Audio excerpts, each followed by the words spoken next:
All right, are we in here? Come on. All right. Make sure everything's active because got enough technological issues for the morning. What's up, y'all? It's your boy Yannick. But late because I got a new computer. So I was like, all right, this is going to be great. Higher quality, everything.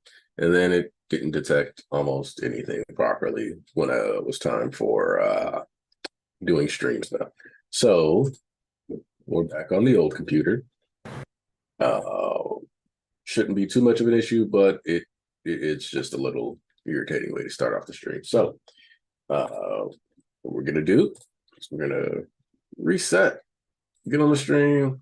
I'll play around with that a little later today, see if I can make sure it can properly detect audio that it's supposed to, and make sure things are running smooth from there on, so that I don't get surprised by simple microphone detection and headphone audio not working for my system. But we're back. Oh, she's just gonna slap the black off my computer if I try to have her help. So we'll need that. All right, so I just looked in the bishop circle, said that the chapter was real good, at least. So that's nice. People are already saying good things about it. Let's see, we got about screw it. I'm running late, so we're just gonna start the chapter right away. I'm not even gonna hold any false pretense. Let's just get right into it. Be something less annoying to happen. But yeah, chapter 408, My Hero Academia. Let's get to it.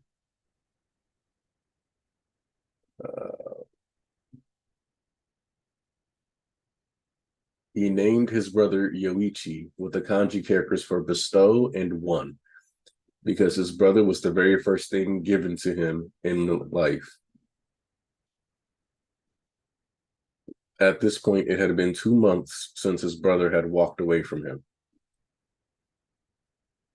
He locked eyes with a young man who'd stolen away his brother, that precious possession of his. From birth, there'd been no shine to his own eyes, as if they were clouded by thin membranes. The sight of the young man was never reflected in those eyes. The meta ability I thought I had granted him is gone.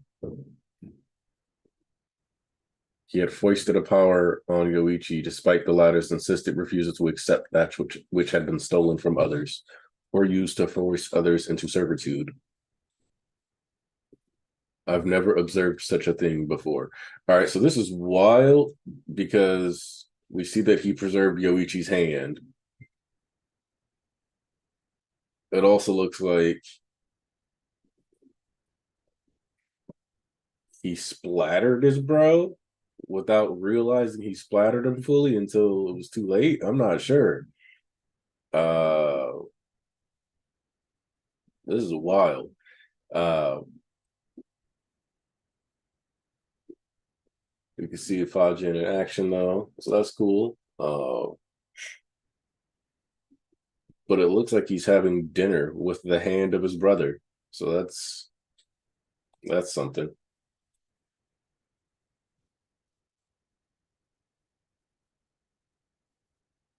My own power confirms that there's no meta ability left in Yoichi.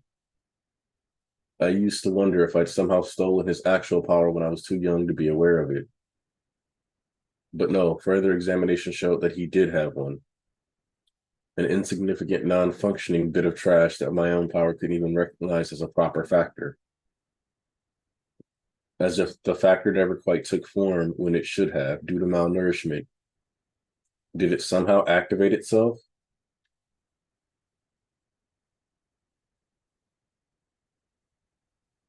Hey, boss, that day when he gave us the thrashing, All For One didn't manage to touch you, right? Give it a rest, Bruce. Just give me the result, spit it out. You mentioned something about your body feeling off since then, and I'm surprised you even noticed. You've got two factors in you. Your original one plus some kind of unformed dud. Oh, this is even wilder because it means that it was the process of splattering him and the blood getting on the second user that gave him one for all. That is yikes. That's peak my quirk activating at death because damn. Well, there's the monetization status. Uh Ooh, this man's cooking. Right. I thought that might be the case. The meta ability I granted him was essentially absorbed by his own to make up for what it lacked, stolen in a sense. I couldn't put a stop to my brother. You kept me alive. He only sees other human beings as playthings or as prizes to win. If only you could have found even a bit of compassion for others.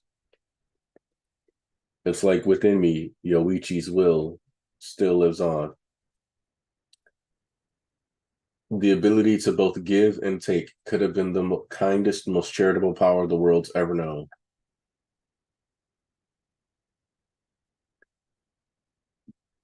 My crocodile tears served to cause confusion and dismay. All that I loathed and everything I coveted, I had manipulated and corrupted to make it all my own.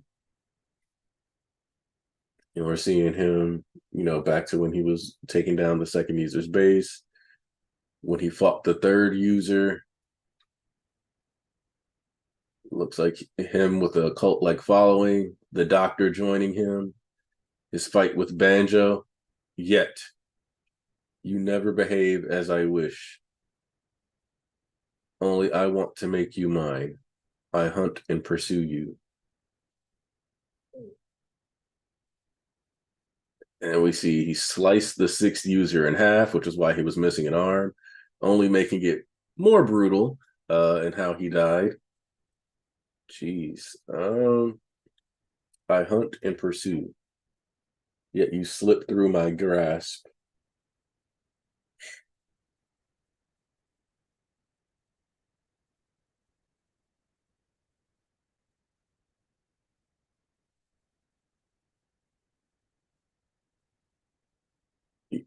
And then we see off Mike versus All for One, blood everywhere. And then so we don't get to see the fight. And I've wanted to see the fight for a long time. You guys know I've wanted to see the fight for a long time. Uh but but also Spectral Dynamite, you're right. This is a good point. This also confirms he can take quirks from corpses. Don't know if this was mentioned before. They haven't directly stated whether he could or couldn't.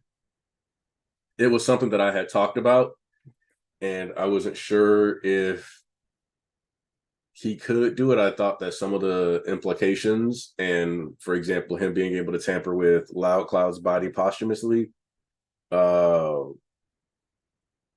due to the fact that he was able to, they were able to tamper with the quirk factor. So I figured that would come from Bruce is, I guess, the third user's name. Uh,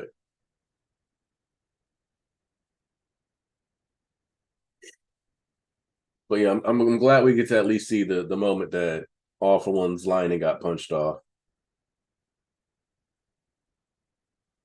You're to blame for it all, Kudo. Kudo's bloodline was ended, leaving nothing to chance. I even eliminated every woman and child he'd been close to. If Kudo's blood somehow runs through the boy's veins, surely I would have sensed it the first time.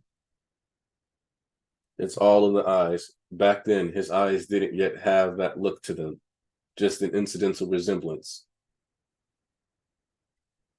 Yet I'm convinced that a willful resolve resembling Kudo's has crossed time and space to thwart me. So it's almost like, look, for Horikoshi to say that makes me feel like we joke. Sometimes we joke about like, oh, Horikoshi watches the church. Like for example, when I said a year or two before Spinner and Shoji fought that it would be Spinner and Shoji fighting in a battle of the mutants. during the mutant discrimination stuff. And then it happened, the joke was that Hori watches. But here I feel like Horikoshi finally decided to address Turtle Court, and his Bakugo time travel with there and be like, no, but here's a bone. Here's a bone. For the YouTubers who supported me, here's a bone. Something to think about. Forcibly warping him away won't do much to tear this thorn from my side, because the only viable warp points are All Might and Tamura, who are nearby to start with. I can't afford to drag out this battle, as it would shrink me further. Even when I do reach Tamura, conflict is inevitable, as he's already rejected me once. I must save all my remaining strength to succeed in that transfer. Such was my thinking, but no, enough of this.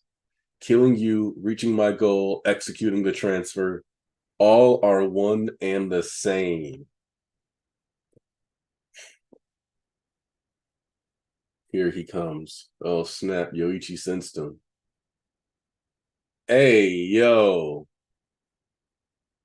Hold up.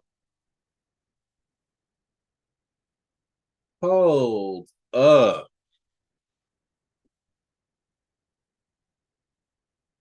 Can you smell what Hori is cooking? Just take a whiff of that. That is power.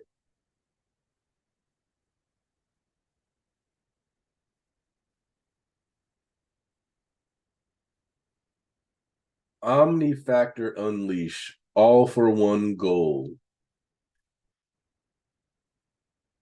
So this is one of those Horikoshi and Gege friendship moments,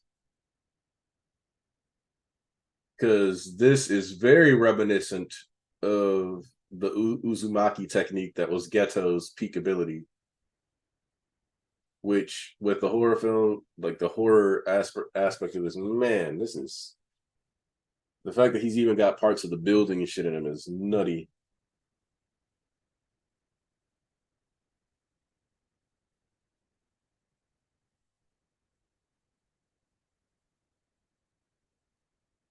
I will pass. A massive energy surge to fuel his propulsion. Does he intend to claim victory with this single burst? This will revert him back to a baby. He's bet the whole shebang on this. Dodge it, kid. And we see just explosions around. Bakugo's got a hang of. See, what I like about this is that like Bakugo has always been adaptive, like throughout the series, and we watch him get better and better at adapting.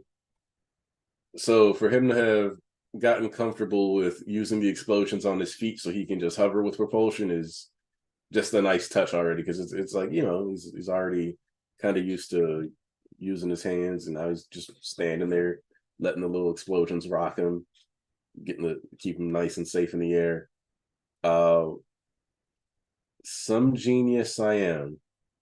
How could I ever hope to beat that? Man, it's a shame that like all his tech got busted here, because I would have loved to have seen a full like exploding plus uh his Panzer gear in order for him to do. Oh snap. So Joseph had said there was a familiar face in there and asked if I spotted him. And now I'm looking, and you can see Hawks towards the top. Let's see if we can find anybody else. Hawks' face is in here.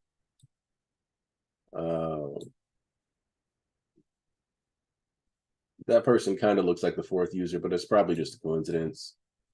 Let's see. A lot of these folks are just victims, designed not to be too detailed, but just enough for you to tell that their faces. Oh man. See, but the thing is that this could backfire. Also, Hawks is practically looking at us, like the way the angle of the face is drawn, that it's looking toward us. Also, this attack, the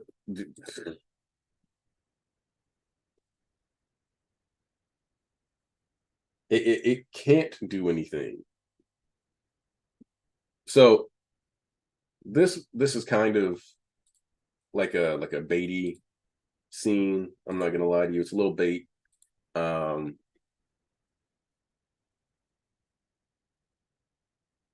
it could like okay, I guess I shouldn't say it just won't do anything, right? Uh, but the only way, the best way for this to be handled is that it's very kind of clear that to me it's clear that AFO is building up energy. So the best strategy we could get from Bakugo here is effectively a speed blitz and not necessarily a speed blitz, but him going hard and fast to uh, hit him with an especially huge howitzer, which might even be easier to do because part of it is the air and stuff. But man, Oh my God. don't Oh even my joke about it. God. What up, Thomas? Oh my God. The art in this chapter. You know what? Yeah, new It's top so one good. spread might have dropped. I think so. Not only that, but there's like two others that are just gorgeous. The all for one, like killing all the one for all users. Like, Man, look, this man. so See, the thing that that's another thing that lets you know that this conflict is not in all for one's favor. Mhm. It is never in your favor when you start mentally playing your greatest hits. Yeah. Like you're sitting here like, oh yeah, that time I killed him. That time I killed him.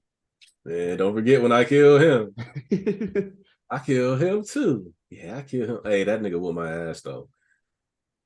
I Well, failed I'm on gonna him. kill you. Like, I love how like Shinomori's the only one who avoided an all for one ass whooping. he straight up just like noped out of it. Yeah. I mean, I would too. I'd be I'd be a gremlin in the forest. Like, and I can't. Yeah, it's like I can't blame him Mhm. because what do you like? One for all wasn't might not a. I don't even know if it was able to like shoot airburst yet at that time.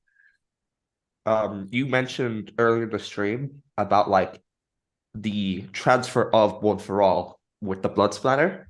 I had the same reaction. I think it was Tyler or someone else who mentioned that last chapter at the very end, you could see a glow around Yorichi and Kudo's hands, which would imply the transfer started there. Uh, but then you have like the blood splatter, so I got a bit confused this chapter, but I'm pretty sure it happened last chapter at the very end. Yeah, going back and looking at Because it now. unless it was like something like Yorichi could only do with just a transfer from the hands, there Oh, had to be like so some blood like transfer through a oh, cusp. hold on, hold on. Lost your audio for a bit. Oh, did I? Can you hear me? All right. Hello? Hello. I That's think the game we're Anaki's playing. audio is a bit buggy.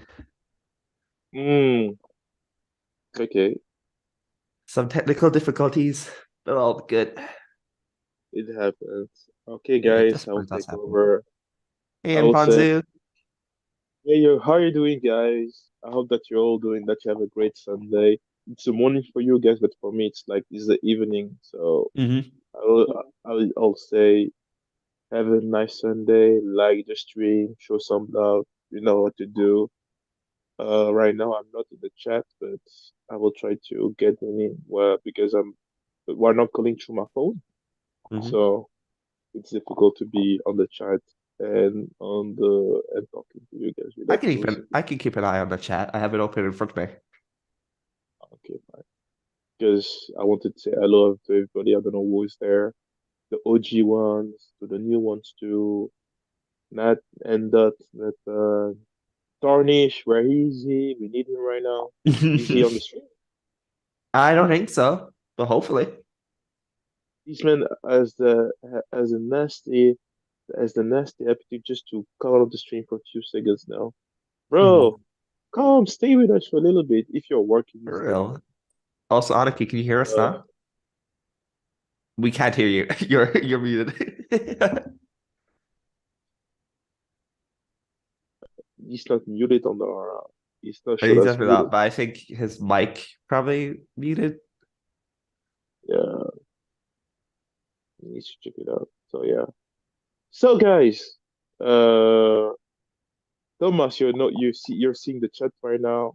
Yep, What I'm are seeing it. They're all saying what hi are to you. Can you hear me? Oh look Yeah, we can guys. hear you. Yes, Hey, there we yes. go. Hey, success. But what I said before I cut off was like the transfer definitely happened last chapter towards the very end because you can see like a little glow around Yorichi and Kudo's hands. So I'm gonna the check it reason right why I now. wasn't, and even like looking back on it, I'm not necessarily completely set on that. Is one, like we don't know if like they would have had to have had like open cuts on Yeah. their hands or something to make that work, Mhm. just based off the rules that we've gotten explained. But two, this whole scene is in the dark, Yeah, yeah. so it's a very artistic, like this is the thing that stuck out to him the most. Kudo holding his hand, like, hold on, you holding somebody else's hand, you only hold Not my hand mine. when you cross the street. That is true, actually. That is true. I didn't So think of that. I think if we want to use that way, we would say like the idea of passing that will on started here. Yeah. Mhm. Like he was like, this guy could change something. Da, da, da, da. So like the power was like, yeah, we could go hang out with this guy. Like if you want to give it to us, we could do it. We could do it. Mm. Do you think it And Kill then also his could be? brother. and Do then you once also he got think splattered, it was like, all right, there we Mhm. go. We landed in his eye fluid. Let's do it. it is eye fluid? That's nasty. But I also think that maybe it also could be the quirk itself, like self-targeting, because that's Yeah. a busted quirk. Because he used that against the Hawk clone, back like chapters ago when KB made her like illusion, Mhm. which I think And is such a cool quirk. And I even sent that like panel to a friend on the day of the leaks, which I was like happy to see it return. So Man. damn, I didn't understood that he killed Yoichi. Also, I didn't Tyler, they understand did that. share one fraud by hand. It was blood transfer through like the finger because they both had little cuts. which now you realize is Damn. just partially Hori acknowledging how the first transfer was Yeah. started. But damn, Oh, it but was because literally, so the first transfer was provoked by Alpha One himself. Then he's looks the like source it. of his own. He's so it's hilarious. He's the source of his own demise. Because if you look Literally. because if you look in the on page 2 of this chapter, Yes. like there's a reason why like there's tears right by the blood. So it's like the Yeah. blood itself was going into his tear ducts. Yeah. Yeah. So that's where their genetic link happened. Speaking of the second or not second user, the third user, because you brought up Bruce. Bruce is definitely his name, and it definitely seems like it's a reference to Bruce Lee because of the Fajin and the 1 inch punch, Yeah. Yes. which I Yes. think is very on the nose from Hori. Like that's a very nice, like it is a good reference, but it's like we know fully. Well, I mean, this is the same man that makes puns with the names, right? Like That's true. And the the fact that green 5G. exists because of green having to be in Midoriya's name, Yeah. along with Uraraka as being like But I one of definitely his do think friends. it's very, very on the nose because it's the name of the guy who made the technique. Yeah. Not only this, because Fajin is more like looks like more Chinese name than a Chinese name than Japanese too. So Mm. he played on the words too. I'm just Damn. mad that we don't have This- the numbers in their names yet. Like, give us their last names or their first name. Pretty sure Kudo should be the second user's last name. So give me their names. I want to see it. Like Nissan. Uh, oh, bro. So what I'm Literally. wondering, I'm sorry, Ponzu. What I'm wondering is how did the fourth user end up with it? Like, was he part of their resistance group? And then when he was given it, he just realized that. I mean, it's already Bro, I'm canon not that built he, for this. huh? Yeah. Well, I mean that was already established, but it's just like at one point did he get it and then decide to just build it up before he passed it on himself? That's true. I feel like the resistance group, he was probably somebody who had been helped by it. Mm-hmm. And it looks like there was a raid. So Bruce was probably like, I want you to get out of here. I'm gonna give you this. I'm gonna go fight and die. Do something with that. And just left. And it was like, all right, well, I guess I'm gonna go fight and die or some shit. I don't know, dude. But he was like, yeah, I'm not built for this. In fact, for all we know, he could have laid in the corpses and been like, yeah, let me just. Nope. Okay, he leaving. Well, I mean, he could have told he could have told with danger sense, but you know. Yeah. I do really like because I mentioned this in the server. And it was like a little question of mine. In the background of Bruce is like, him being dragged by off wall. You can see the spikes, and they're the same spikes that are in the Toshinori flashback with Nana. Yes. So like I wonder if that was the same city that like Bruce died in, or Off One just had those spikes everywhere around Japan, and they just weren't cleared up by the time like all my met Nana. Probably a little bit of both. Yeah. Man. Bro, Also, just this chapter, getting confirmation is of a when class. he met the doctor is also something Yeah. that I appreciate, because it means that, like, we already knew All Might had it for 70 years, but it basically, you could say that, well, actually, this also condenses the window that Nana and them had it, because the doctor left like 50 years, like 70 years ago. We know that he met the doctor between the encounter with the fifth user and after he had defeated the third. So basically 18 years, set 40 years, that's 58 years. So the fifth, sixth, and seventh users all had the quirk for a combined total of like 12 years, possibly. Mm-hmm. Which basically means the story might have only taken place over the course of Yeah. Oh, for one, 90 years. of one has like he was ugly as hell, man. He was a ugly guy. Sorry, I had to say it was personal. I didn't but yeah. Oh, I'm still shook under the fact that he killed his own brother. I didn't expect this.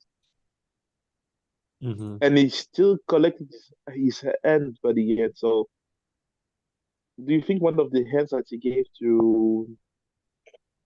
Shigaraki? to Shigaki is what is his brothers? Is his Yeah. brothers? Definitely. So he really protected his brother onto him too. Then, yeah, bro. Mhm.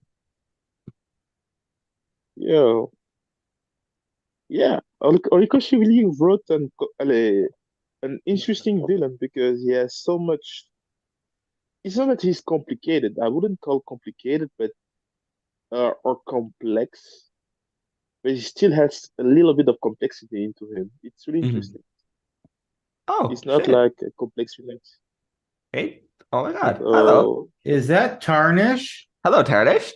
Damn, why did y'all blow my spot up? As soon as I got in Brother, there, the brother is I saw the bad. Doctor Stone The guy. It's brother like, oh is. my god. I thought damn. I was just talking about you. I was just talking He about you. What was. you just. Yo, that's the Yeah. second time. That's the second time that happened to me this week. Yo, that happened to me yesterday at work. It's something about to happen to me. Why I keep popping up when people talk about me?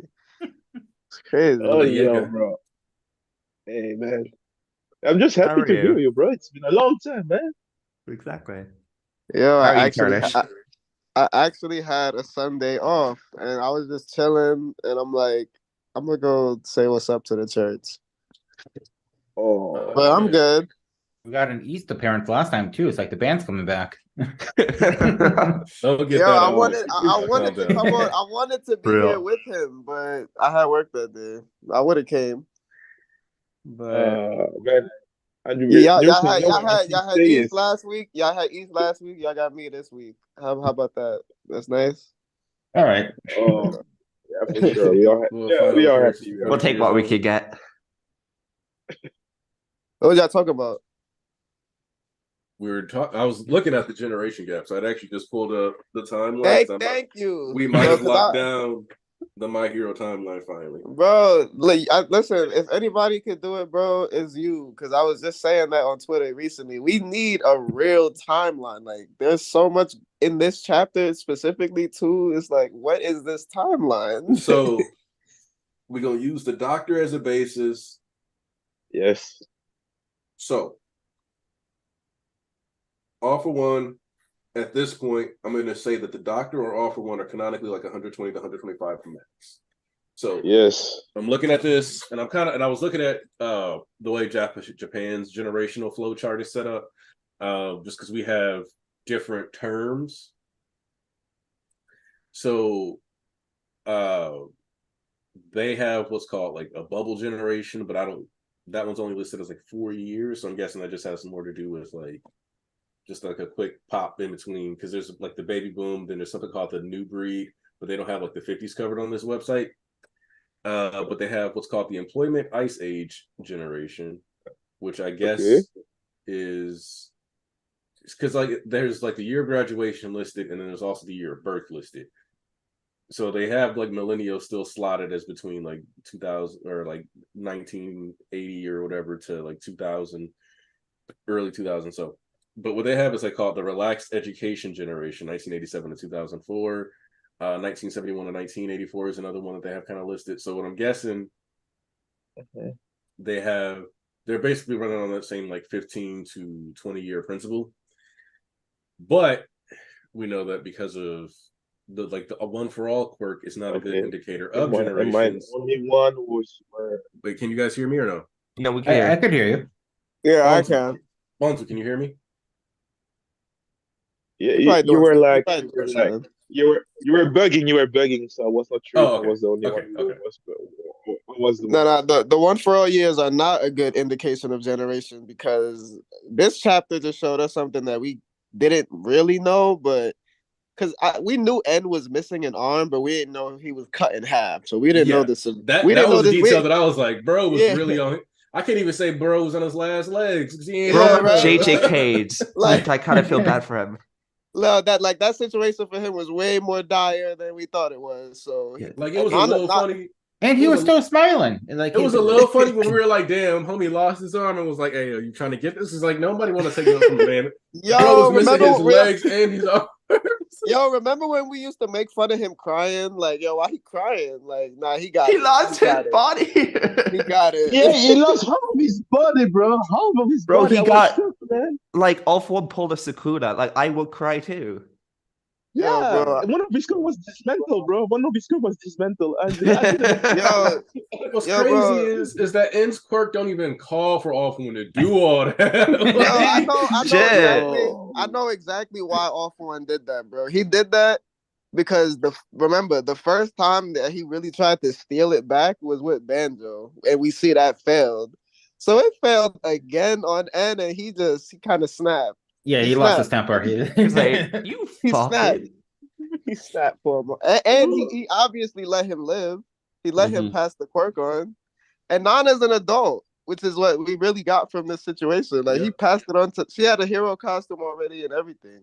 She was older than him. She was older than N even. I think so. Which is she was older. Which also makes her giving her Kotaro up make a lot more sense because like look at the design of N. Now I want you to go look at Kotaro as a child. Oh. Mhm. And So then think there- about their age difference. So this is what looks to be like a teenage N being like, here, lady older than me, take this quirk. And she's like, damn, this kid just came and handed me a power after getting his arm and body chopped off. I guess I'll take it. Oh, bro. And you Oh, see her hair No, is I don't bro. Oh my know though, God. bro. I mean, maybe N was younger, but I don't know about kid. Y'all think Banjo would do that? He'd give it to a kid?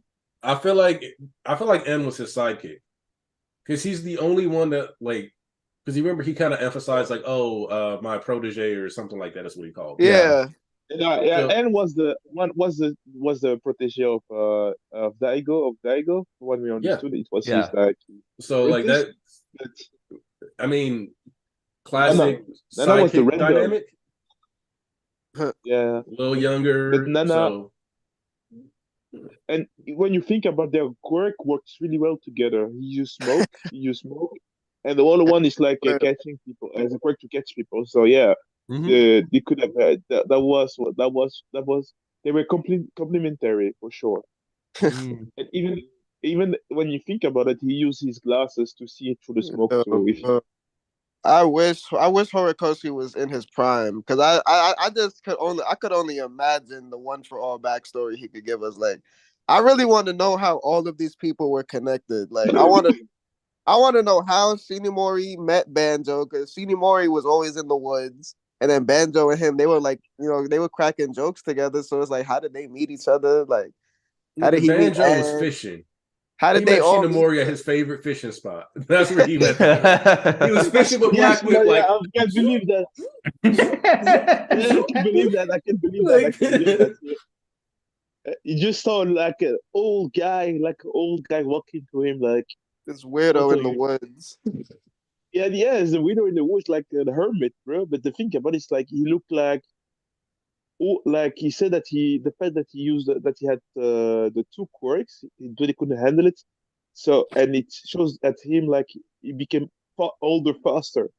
He grew up faster, like not like uh like if he was 30, he looked like 50. That was the idea because he had the two quirks into his body. So yeah, but yeah. I'm just seeing all this bullshit, bro. All for One he really went there because we were talking about that few months ago, even 1 year, 2 years ago, that he was walking around searching for them, killing them. But just seeing that just seeing this right now, bro, I wasn't expecting that it was that he even killed his own brother. He exploded his own brother, bro. That was crazy. Tarnish, I'm gonna need you to defend yourself. I gotta defend myself. Somebody came in and said that you here solely to defend the murder of the glowing baby. the murder of the glowing baby. Listen. So y'all know I don't got no love for All For One, but I gotta defend some of his bodies. The glowing baby was out here perpetrating like he was the first nigga with a quirk. So he had to pay for that. He had to pay. Bro, he went. Yo, I'm not gonna lie. 50 babies born before you and you acting like the first nigga is crazy, bro. Bro. And then on top of that, they said he was leading like armies or something. He had 10 million supporters. Like, bro, you're just a glowing baby. What is your power? Yeah, bro, unless he's like Invisible Girl or something, and he can manipulate the light. He gets brighter. Like, bro, you just glow. Like, how are you? How? I would have been hating on him too. I would have been hating on him too, bro. Like, yo, my power is that I can steal quirks. All this nigga does is glow. He's a Why human is everybody nightlight. following him? Yeah, bro. Is that if he does that, some niggas are gonna be like, oh yeah, like we could, and the other people are like, yeah, he stole my mom's quirk. Now, the And thing about and I'm not gonna lie, y'all know what's really crazy to me? What's really crazy to me is that like I don't know, like that revelation that he killed the glowing baby is really like that really shows how much we know All For One and how much we know Horikoshi because people started saying that out of nowhere. They were like, yo, what if he just killed the glowing baby because he was jealous or some shit? Like, that sounds like All yes, For One. Like, just some headcanon that yes, he killed. And then he Bro, really did it. He really did it. Like, in the story. Like, he was like, no, he killed the glowing baby like purposefully. they had him glowing, and we were like, either either he was glowing or he took that baby's quirk. So like, which one is it? It was like, so I was like, Awful One's glowing. Is he like supposed to be the first quirk user, and he like stole that quirk or some shit as a baby, and we just didn't know? And then it's like, no, he like went and found the glowing baby. Like he sought that nigga out, went to China. Like that's the other thing too is that Awful Dead One's from ass did, Japan. like, bro, he dead ass This did man that.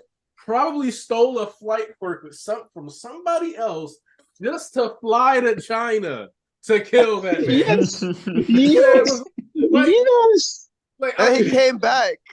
like the thing is that either he flew to China with a quirk, which is petty because it might have taken just as long as getting on a plane, or he robbed somebody because he was living in a fucking abandoned skyscraper at the time. So it's not like he had any bread.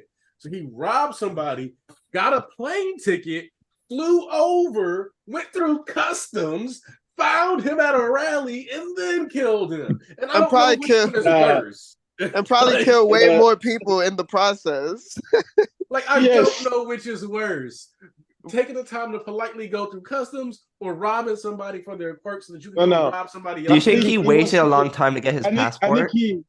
I think he was too young. Yeah, I think he was trying to get the.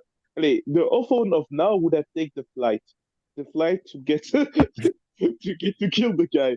But no, no, no. When he was younger, I think he stole a flying quirk to get there because he had no papers to get to the customs. He had no papers, and back in the day, I think Got no all the passport. countries, yeah, have a passport Uh, too, and all the countries closed themselves because they had to survive the own crisis with the quirk. So I don't think that he took the flight.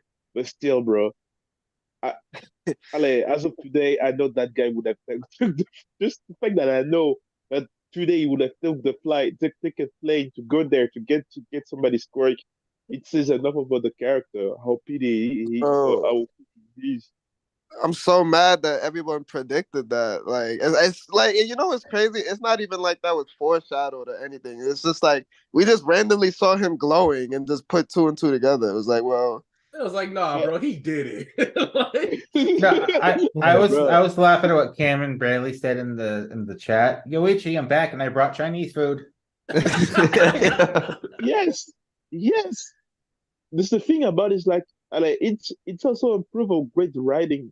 Just that's how well that we know that because in all the years that I've read My Hero Academia, Horikoshi have shown us so much part of that man of All For One that he didn't show us a lot, but just we knew some patterns that he has, some things that he does, that we sure that sometimes we can have our own head canons and the head canon becomes true because yeah, we know the character, like you said, Carolish.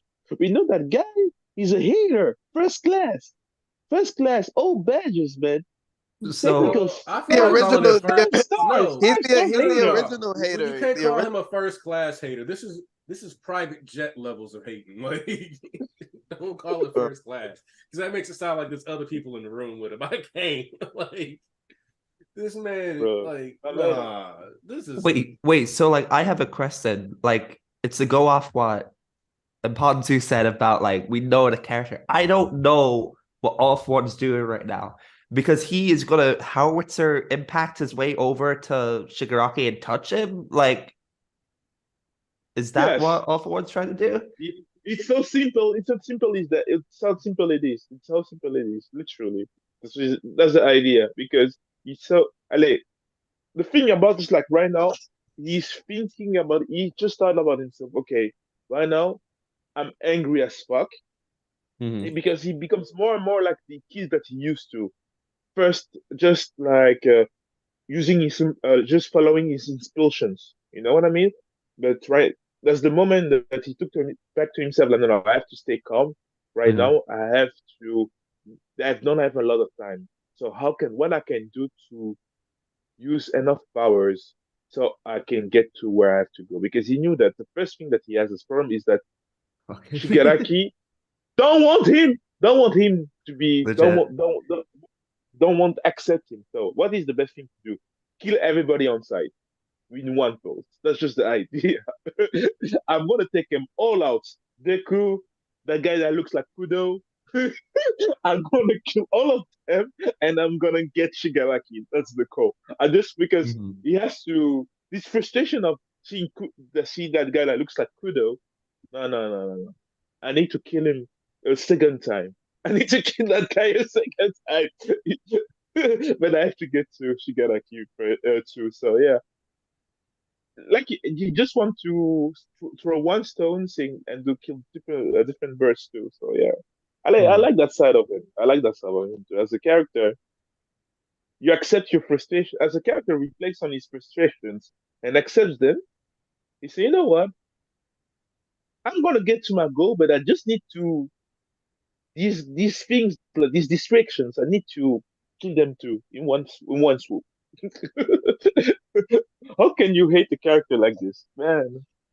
That's feminist writing, I think, for me. I do really enjoy Off One a bit more now because up until this like arc, I've not been like the biggest Off One fan, and every chapter we have seen him in, like it just made me like him a bit more.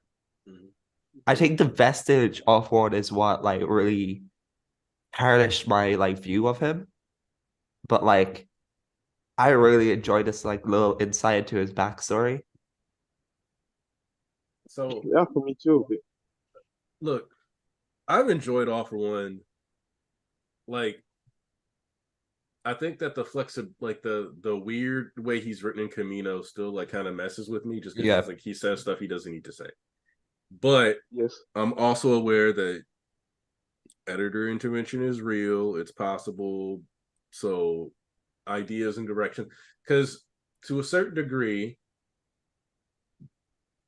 if this is an important thing, if there is no AFO in this section of the story, as far as villains that we followed, every single villain L has a flavor of tragedy Mm.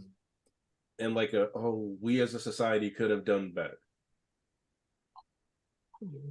So every victory is slightly pyrrhic in that it's like it comes with the caveat of, but if we had gotten there sooner, Shigaraki doesn't become this. If Endeavor had been a better father, Dabi doesn't become this. If Toga had better parents and people who are willing to love her, she doesn't become this. Like every major villain, right? Like even Splinter's thing is that like if he's not like considered a freak and forced to be a shut-in, then maybe he doesn't try to lead a mutant army against them.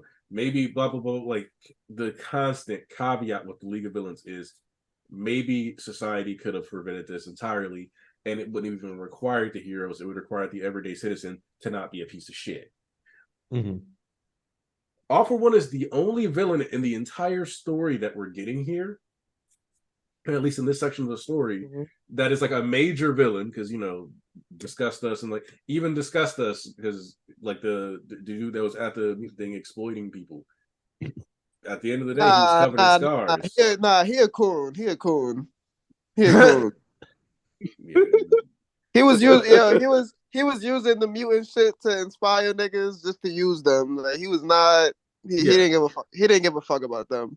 I mean, he was just calling for genocide out of rage. He just wanted revenge, and that was it. He But didn't give a fuck. That's why he the, got packed up by Coda. but the source of his revenge is still valid, right? Like you see, he's covered in Nah, fucking yeah. If scars. that whole thing wasn't an issue at all, it never would have came to that. So like, it's like it's like some of the side characters that we're seeing get involved have like tangible reasons and logical things to cause them to be upset. All for One is the only nigga that is just like, yeah, these are my problems and I created them, but now they're your problems and you're being punished for my problems. Like, could I have seen a therapist? I don't know. Maybe. Or maybe I just would have killed them. I don't know. And like, All for One was the only person that's just like, nah, dude, you like, You need to die. yeah, like All for One is the one that it's like, and like even Shigaraki needs to die, but like Shigaraki needs to die because he's too unstable and his physiology He's not combined with human. instability is just not something that's safe to have in the world.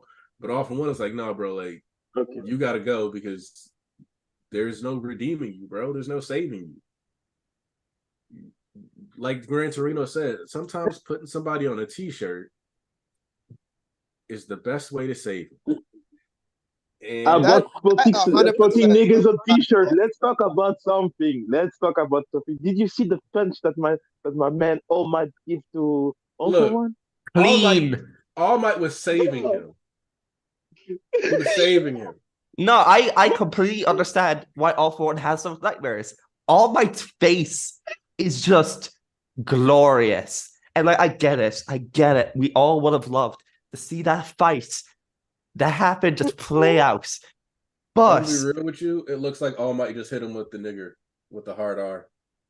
Like, just looks like he just straight up called him a slur. Like, but it's such a good this is such a cool like I wouldn't say teaser because we're probably never going to get it. But like if Bones wants to make the move, I'll take it. So this is like a little Bro, teaser. It's the he poster. literally punched his face off, bro. His dome just got cleaved off. Bro. I mean, at least All Might left like the teeth and like the chin alone. Like at least he was, nice enough. Literally, if it was another person, he would have just punched through his heart too. You know what I mean? Just to For finish it sure. off. But for All Might, he was even disgusted by himself that he went that far. That's the thing about he was disgusted he went that far. I would have just killed him like in a way like if it wasn't me, I would have find a way just to be sure that he was dead. But sure. Now you die. We get the doctor that took him literally his body from the morgue and Which fixed makes him. Ujiko a much impressive doctor, by the way. Like him bringing back All for One, which like I can imagine the brain got smushed, like the skull got caved in. Like Ujiko is a madman when it comes to like bringing people back. Yeah, and at this point in the story, like they were already working on Nomu, like from going by vigilantes. So he probably used that research to assist. Yep. Did also one stole the powers of I forgot his name. Hawks? Oh yeah, he did. He Yeah, did. We see him in the massive clusterfuck of like faces. Yeah. I just recognized him, so I thought to myself, okay, he's at Mhm. Hawks? Yeah. Well, we can recognize some people there, bro. Haruki, she loves drawing stuff like this. You really love that. Mhm. We think next manga is gonna be a horror manga. He's It injecting his has to blood be. on stage. And we get Bakugo being like doing like he's like Iron Man flying through his feet and through his feet and stuff. Bro, these boys, yeah, the lightning on his drawing, bro, it's amazing. The black lighting, I love it so fucking Yeah, much. I also like bro. am curious because this is like All for One's strongest attack. Like it has to be. So like it's And effortlessly like demolishing buildings. It's decaying it at the touch. So I want to know how powerful like oh, this it is looking really like one of is. the strongest attacks we've ever seen Mm-hmm. in the series. Like, hands down, one of the strongest ones. Like, man is really, which I mean, props to Bakugo getting the biggest attack in the series thrown at him. Because the amount of mass, the fact that he seems to be incorporating everything like surrounding him, the idea that he's going to use the energy of every quirk in his bro. I do appreciate Bakugo's like sarcasm where he's like, how could I ever hope to beat that? I assume. Also, is that a Bakugo t-shirt that you're wearing? Yeah, I recognize the hair. Yo, man. I figured it was going to be a Baku day, so it was like, let's go. I don't know if it's like necessarily sarcasm. I hear it in more like a contemplative voice, like, ooh, what am I going to cook for this? Yeah, I was thinking that too, but like I was wondering if it was a sarcastic like tone as well. Bakugo usually admits when something is dangerous for him, which I think is part of what, obviously besides Headshot, keeps him alive, because he's willing to go, okay, this is hard. How do I Let's assess the situation? I mean, we see in that small panel right under it that he's like kind of gripping his chest a little bit. Yeah. So he's like, okay. I mean, yeah, and you even see like he like switches hands back and forth because he's got. Actually, it looks like he accidentally flopped it between the spread, because you can see the attachment. So bro, he accidentally drew. We have to talk about we have to talk about the ambition. We have to talk about the fact that you're to blame for it all, Kudo. Kudo's bloodline was ended, leaving nothing to chance. I even eliminated every woman and child he would be close to. If Kudo's blood somehow runs through the boy's veins, bro, this man slaughtered just the whole family, bro. The whole family. Awful One would be a good Marine from a One Piece Marine. He'd be a great Marine. He went for the ace treatment. Damn, man. Damn. He just didn't want to see somebody with his face features. Can be true, bro. I don't need a Kainu to have someone like Awful One by his size. I don't need it, bro. Oh, bro. Just I'm just saying. He handled that. He was like, nah, bro. Anybody who was in this rebellion, anybody who like, did he just help that grandma across the street? Damn, got to go kill her too later. This man Santa Claus did. He made that list, checked it twice. He was like, I'm coming down your chimney. Did you talk to Kudos in 20 years ago? What do you mean, Kudo, the little kid there that was in my school? What? Tanisha said, on the other hand, is Awful One's only go-to ultimate move the equivalent of key smash everything? Because that's lame as fuck. You are right. With the he is lame. Like he's a lame guy. Like Shigaraki is like the gamer who thinks about his combos and like, I could do this, I could do that. Awful One will consider that, but go, what if I just smash it all? Awful One goes on u.gg and looks up the tier list of which champions are powerful on the latest patch in League. And then he goes, okay, now what are the runes that they're running? And then what is the order of itemization? All right, cool. That's what I'm doing. And he only plays what's OP on that patch. If he sees you slide from S tier to A tier the next patch, you're done. He's not playing you anymore. And that's how Awful One handles life. If it's not S tier, if it's not OP, if I don't go on skill cap and watch a video and see like, oh, like, hey, yeah, this guy's the most OP. Like, no, if I don't see it in pro play, I don't play it. That's Awful One. I also think he's that type of gamer who sees their opponent towards like maybe 1 HP, 10 HP, and he just spams. He just clicks every button to get you just to guarantee that win because he's terrified of the other player having the chance to bounce back, like a second wind. Yeah, And He's like, I'm reminded of that Moon Knight, the Moon Knight meme. Random bullshit, go. yeah, legit. That is all the one. Also, I like how somebody said that AFO just stat checks because yes, okay. Again, been playing League more with my wife. I got back into it this year. There's this champion called Malphite. Malphite's thing is that he is tanky. He deals magic damage. He can also deal physical damage, just because we like the mix. But you build armor on him, and then either you have enough stats to just run at people and blow them up and walk away eventually as you like your team finishes the job, or you don't. And the same thing applies to somebody like Garen, who just like builds some attack damage. He cuts you with his sword, makes you silent, and then he just spins on you. And he spins and he spins and he spins. And when your health gets low enough, he just presses R and dumps a bunch of true damage on you. That's it. Spin so that you can't cast spell. Attack, spin. Attack, spin. And then run away real fast after shaking off any CC.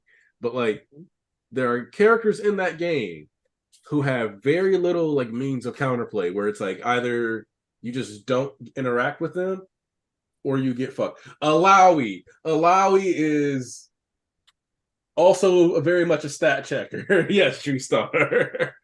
Because Alawi just grabs your soul, summons a tentacle, and then starts smacking your soul and you with these tentacles.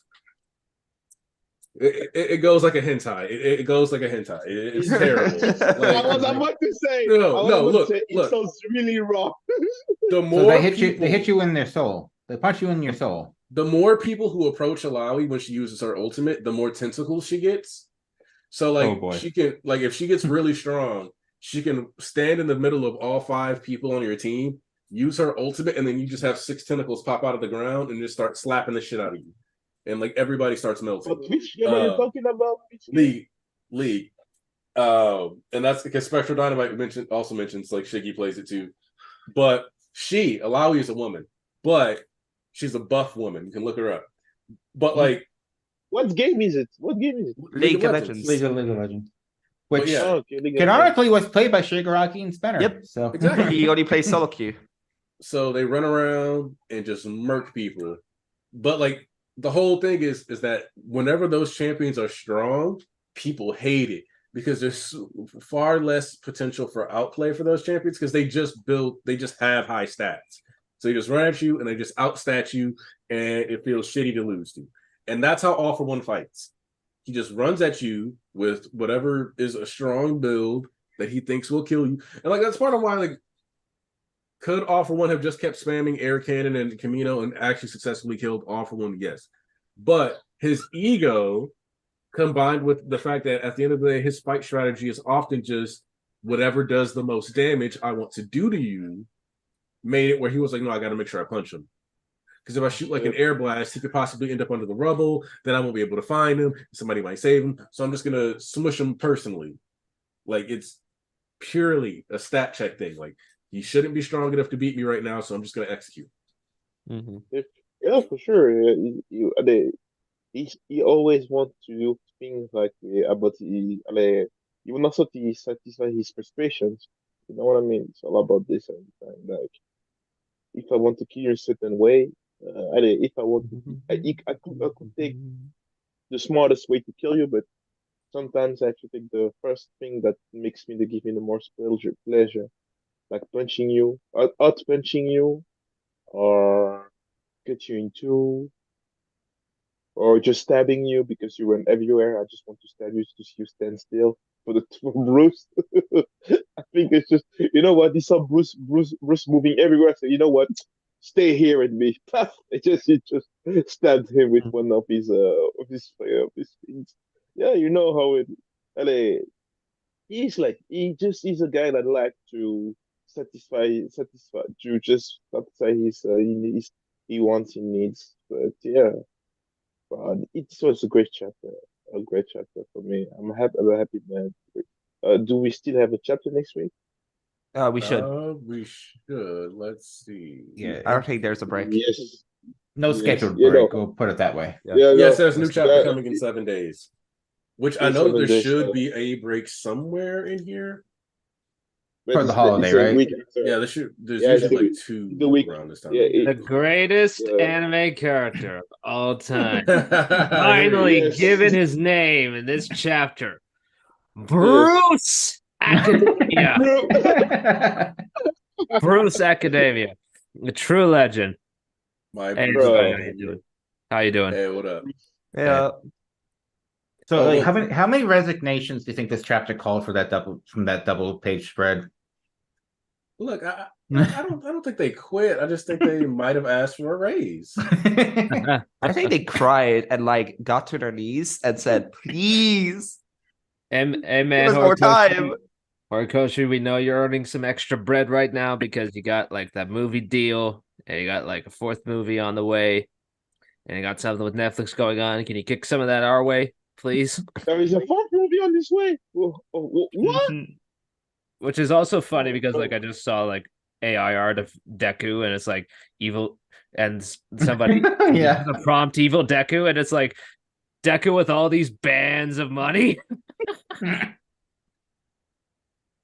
Okay, so we're gonna. I mean, what's be the fourth movie about? Deku will be about Deku alone in the dark, alone in the darkness. Like before that, he got saved by his friends.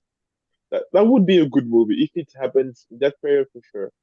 But if it's something later than that, bro. Okay.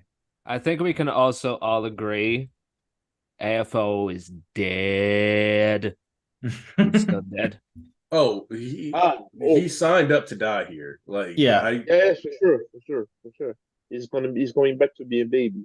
Like honestly, I get the sense that the goal of getting one for all is like kind of just become a hazy thing. It's like a last ditch attempt to get to his brother. That's really what it is. Yes. Yeah, that's all it's ever Yes, been is like getting his brother. And it's like, bro, work on yourself. Like, Well, see, like he doesn't even really see him as his brother. He sees him as his property. yeah. Well, he Yes. does and he doesn't. It's as far as he can process anything. He sees Yuichi like he named him specifically his very first possession. Like Yes. So that's the origin of the name. he's got it's clear that he's got as much as he can true positive attachment to him. Like true feelings about it. But he doesn't have a proper healthy. This is why, like, I saw somebody arguing about it, like, well, AFO is like didn't have any trauma, and then somebody was like, so growing up without any parents on the streets wasn't trauma. And it's like, yes, AFO is traumatized because he was homeless, and being homeless sucks. But like, AFO also, hi, who's that baby? But AFO is also just not a good person. Like having his brother to take care of didn't make him go, oh, this is a person I should really care about, love, and treasure, and make sure things are okay. Because like either he flew to China or he hopped on a plane and got flown to China, but he was very comfortable just abandoning Yoichi in a building and just going and like robbing the glowing baby for his life and his work. Hell, if you think about it, he was reading and off one was like, man, where'd you get those? Where'd you get that? You can tell me about that. Like, what you got them books for? Here's the irony behind All for One. Like he steals everything he can get his hands on, but he was literally born with absolutely nothing. He has nothing he can truly call his own. Yeah. No possessions, no real family attachments. Like even the brother he had left, he chose to see as kind of a toy he happened to get. He doesn't have any positive feelings toward anybody else. He doesn't feel. I mean, Yoichi even said it this chapter is like, man, what an absolute waste of a quirk. Because he had so much potential to do good and really guide people in what was a really chaotic era. And all he really did was take for himself and just made things worse. Not only this, the fact that when you think about it, he's the only thing that he thought that was for himself was his brother. The only thing that he knew that it was from the beginning, it was his own, was his brother. You know what I mean? Mhm. So when you think about it, the first thing that he sought to after killing him was finding a way to get him back to him. So when he had the hand, he tried to steal the hand from the power from his hand, but he couldn't. He saw that his quirk was away, you know what I mean? So he couldn't get his brother back. That was the first thing that he sought to. So the fact that he even got the hand of his brother back to him showed how difficult it was for him for not having his brother back. And he kept pursuing, because he just wanted his brother back. It's just sad. It's at the end, it's a sad story because it's about a man stealing stuff for other people to can call it his own, but knowing that it was never his own at the end. And The also, only thing that Tarnish, I he saw your tweet. You were confused about why the whole Bakugo inheritance thing was like with Kudo. I was like, what was that about? It's like, well, and I put out a tweet today actually. Is like MHA makes a lot more sense when you view it through a Buddhist lens because yes, there's a very central concept to Buddhism called samsara.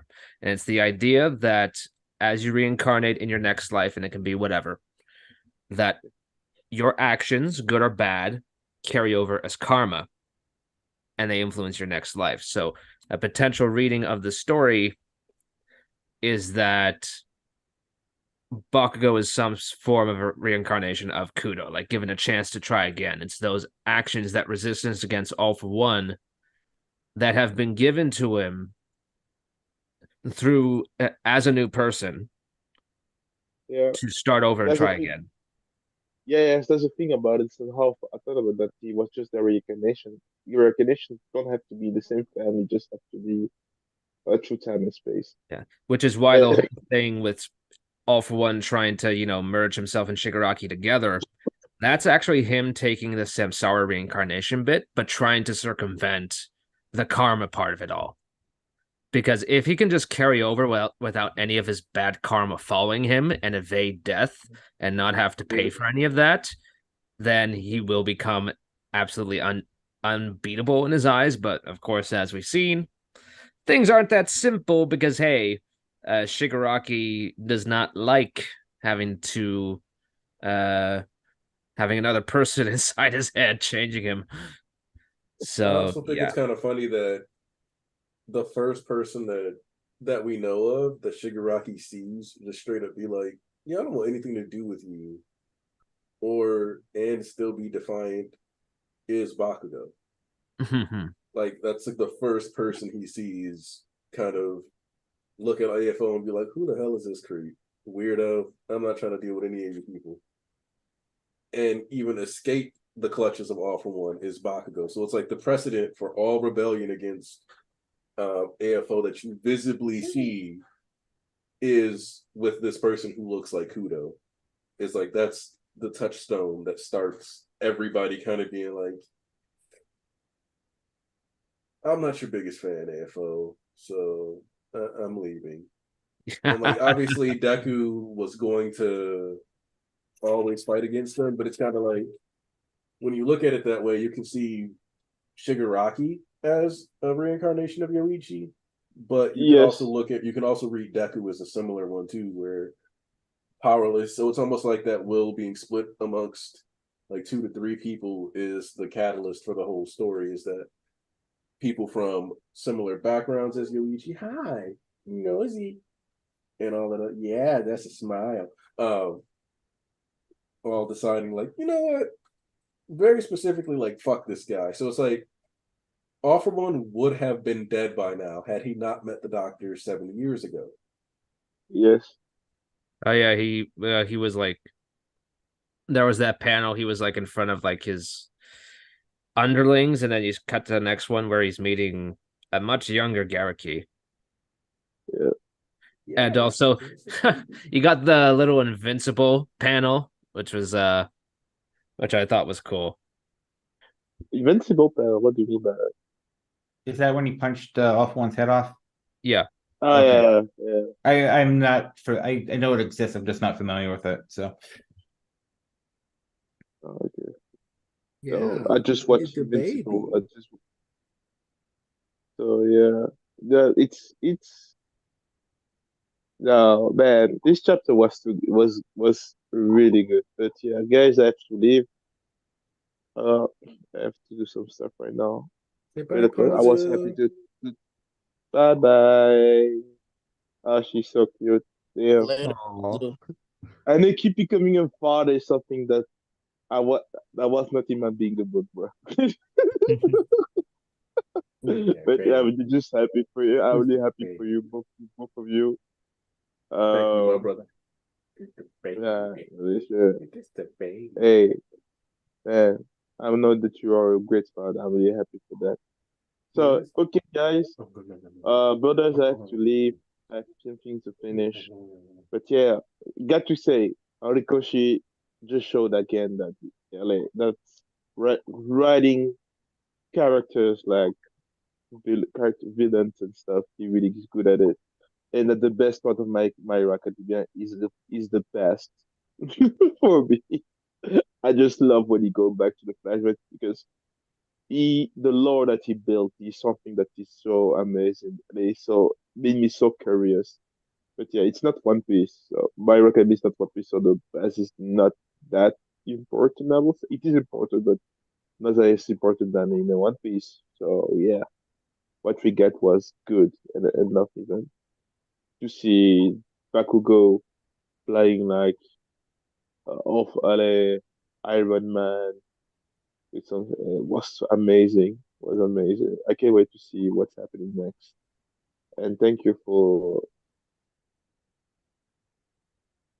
listening Always to appreciate us. having Like you this here. video, the stream too. See you all. Take care of you. Bye. Bye-bye. Stay See safe. you, Ponzu. Say Bye, bye, Ponzu. Ponzu. Later, bro. Bye. yes, that's a really cute thing you got her on Nike. Her mom got her this so she could stay warm in the winter. Aw. The Wisconsin winter. Yeah, because you know it's cold outside. Cold inside. It's freezing here. Huge, huge. Oh man, Bakugo's attack next chapter is going to be crazy. Oh, we're seeing a new howitzer. Oh, absolutely. It's going to be. I want a new name I've though. seen some Hiroshima and Nagasaki jokes. I'm like, okay, he's not going there. Jeez. He's gonna say, I think he is about to go nuclear. Honestly,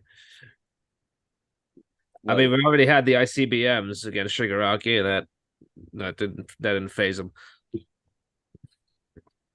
Also, let's be real. This is Horikoshi doing a reverse on the iconic line, like the "I will pass," because Bakugo doesn't exactly work as a substitute for Gandalf, but you can get the same spirit. We know he's a fan of the series just because he made it a point to incorporate it into his Class B play. So, Oh yeah, what was it? Harry Potter, Lord of the Rings, Star Yeah. Wars. What else? what was it? Romeo and Juliet, I think. Yeah, Yeah, Romeo Do and they study Juliet. Shakespeare in Japan?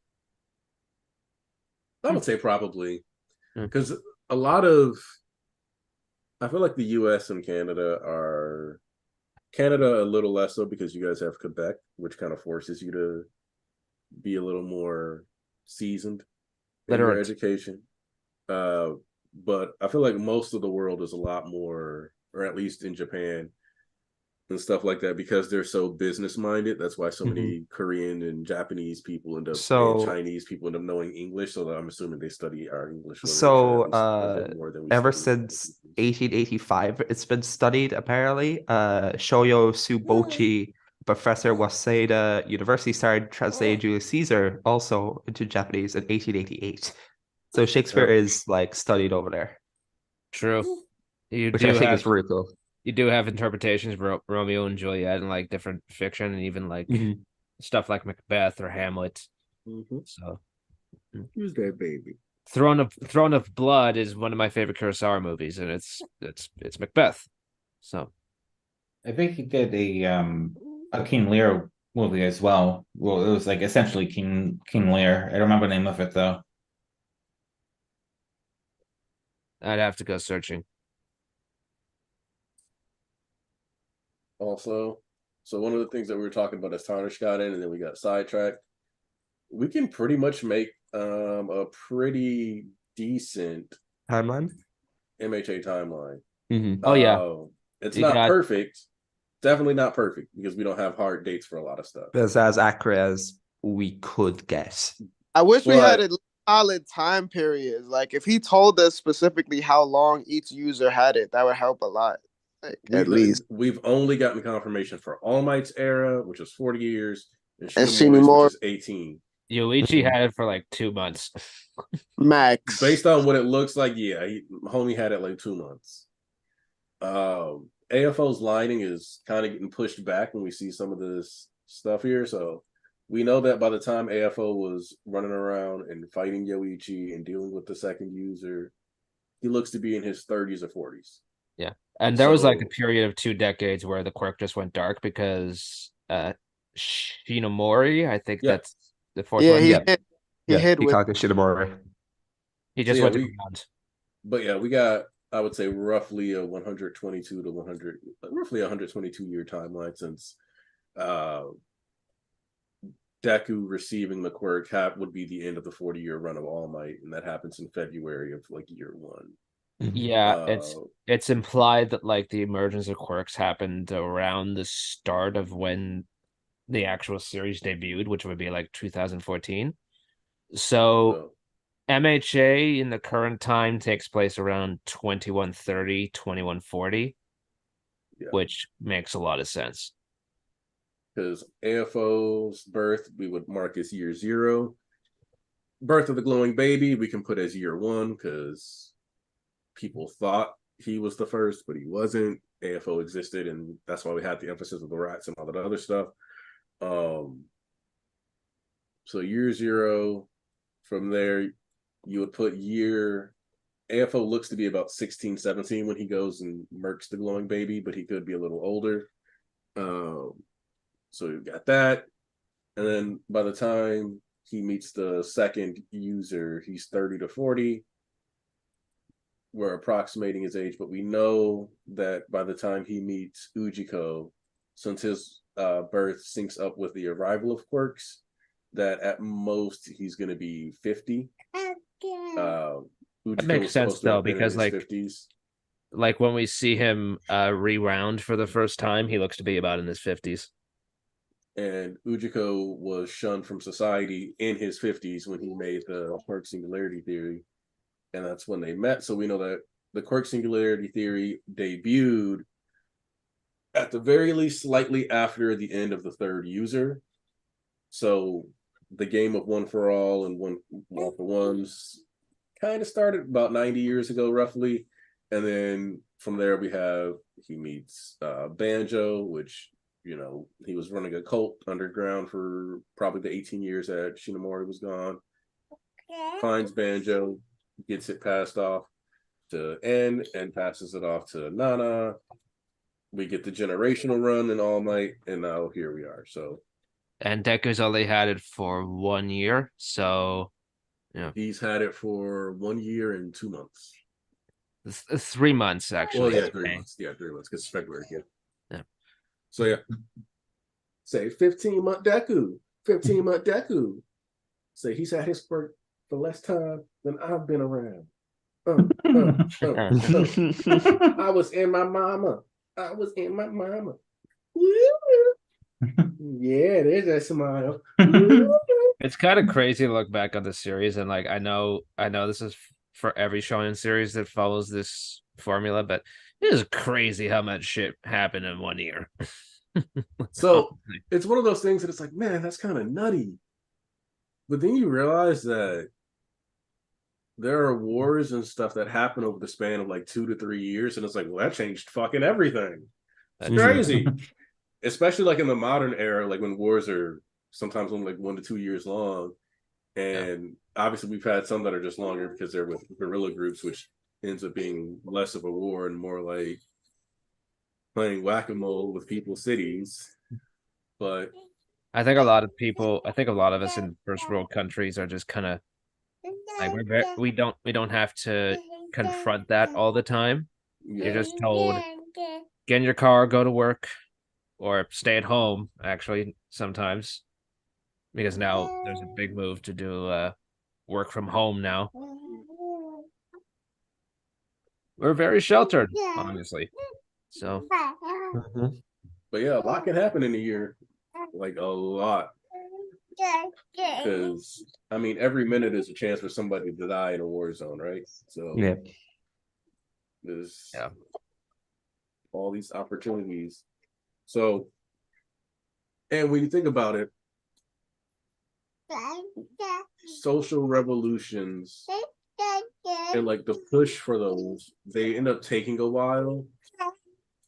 Usually when there's peace, like, but the second bloodshed gets in, like true bloodshed gets involved, there's almost always a bunch of legislation and stuff that follows. So a lot of civil rights laws were passed after the death of MLK, specifically because after the death of MLK, there was a following of multiple violent riots that lasted days. And then the government was like, okay, you know what, we give up. Well, let's actually do some shit correctly for once. Which is also why like the idea of peaceful protest makes change is inherently like a bit of a propaganda piece to not have to have lots of destruction everywhere. But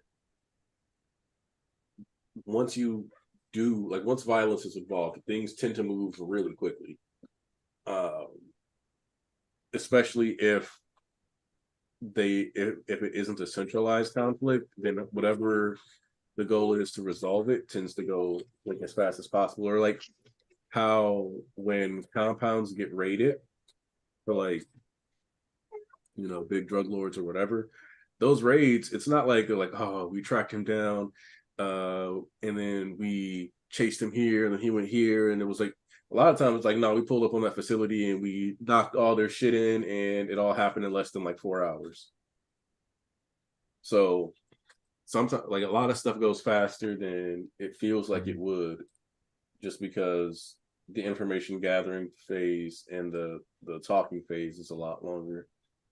But not a whole lot of talking for what was the problem here. Like this was a quick power grab, and even this was predicated on, you know, already existent civil unrest, and then this was like a purposely agitating it type of angle. yeah. I mean, a lot of these issues in MHA are going back 100 years, literally. I mean, like that's when it all started. So really, you're seeing it all come to a head. And I wasn't here for a couple weeks ago, but I just want to say that All For One and Yoichi being the actual starting point of quirks, or at least that's what's been implied. I really like that. Yeah. I was considering maybe that would end up being the case, you know, but to see it actually happen, that was really cool, and it really feels like the story is fully coming to a head, because it's like that's the start of the actual lore behind MHA, right? Like all the quirks and stuff. So you're seeing all of this kind of beginning to end. And in a strange way, it's kind of the cradle to the grave story for All For One. Yeah. When you really look at it. To a certain degree, it makes All For One. So this kind of leads into one of the things that some people hated about the sequel series in Star Wars, which is that some people felt like Palpatine is the true main character of the franchise. And it kind of does give All For One that flavor, but really it's more like he's the ever-present representation of the darkness within the series or within the universe. Yeah. Hell, the only villain that we had in a movie that wasn't tied to AFO was Fleckturn. And even that's not entirely accurate because part of them like had that reverence of the glowing baby, and it looked like Fleckturn may have been descended from that baby. So technically, AFO might have killed Fleckturn's paps, the grandpaps. Yeah. So even he doesn't escape. Honestly, like the whole thing with that religion. It like I was watching that movie again, I was like, damn, All For One had a hand in that too. So it kind of all stems back to him. I need to watch that movie again. But yo, you know the glowing baby had bitches. Like, let me stop cursing. Let me stop cursing like that. But he had to have. He had like 10 million supporters. So they was repopulating. He was so mad. He was so jealous that he was like he was touted as like the very first and seen to as a leader. We were talking about that earlier. Like that's real. Like we as the fans could see that coming as soon as he was glowing. It's like, yeah, he had to have done that. Like at some point in his life. I mean, I find it amusing that people thought he was the glowing baby because it's like no, it's obviously not. Like you obviously fucking stole it, right? Because All For One's Japanese. That baby is that, and Chinese. That baby was born in China. So, yeah. And also, I've talked to people who have been like, "Oh, well, the rats couldn't have spread it to places like India or these other locations in the world." I'm like, you don't understand disease. Yeah, it's like it was not just the rats that were spreading it. Like if they were in the water supply, GG, it's done, bro. Their midichlorians are in the water. So to go back, sorry, Volk. To go back to your Palpatine thing for a moment, Aniki, would you say that he's more like Kagura from Naruto in that sense?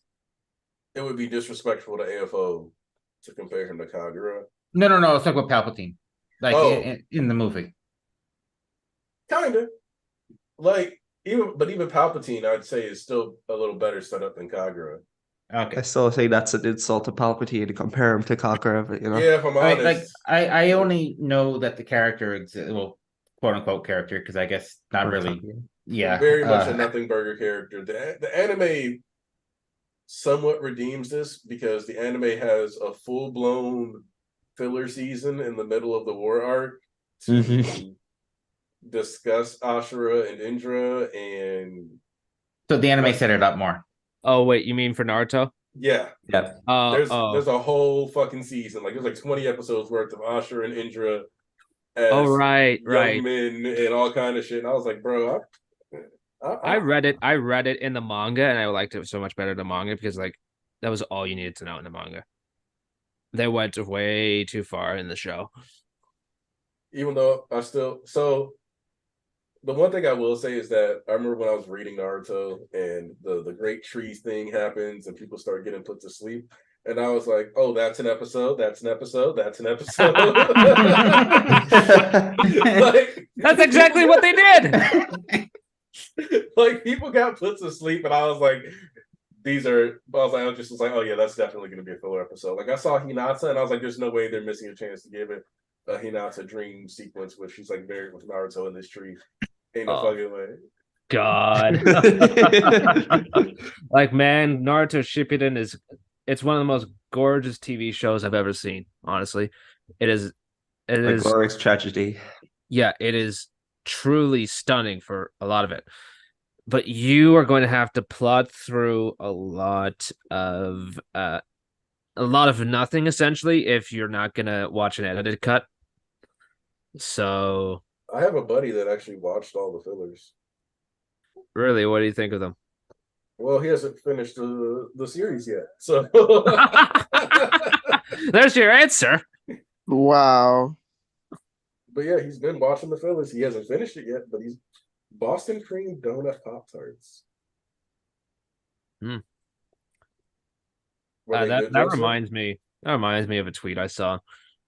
It was like this One Piece YouTuber, I think, and he was like, he was drawing up this analogy like, well, you've seen Naruto, which is 720 episodes total, like 5 times over. You can't make it through One Piece, which is like only 1,000 episodes. I'm like, dude, if people are watching Naruto more than the One Piece anime, maybe that's because Naruto is more fun. Like, Consider I that? saw that tweet, and I saw someone quote tweet and being like, "Listen, it took what, like 10 episodes to get to the bridge fight with Kabuza? Is it Kabuza? And then Yeah, you have Kabuza. like One Piece, where like you're waiting a good amount of time for like Baratie or fucking Arlong Park. Like it's a bit of a grind. Like if people want to spend their time at Naruto, who cares? That's their time. Yeah, no, hands down, of the big three, Naruto has the cleanest, best first 25 episodes. Absolutely. Like, it's not even it's really not up for debate.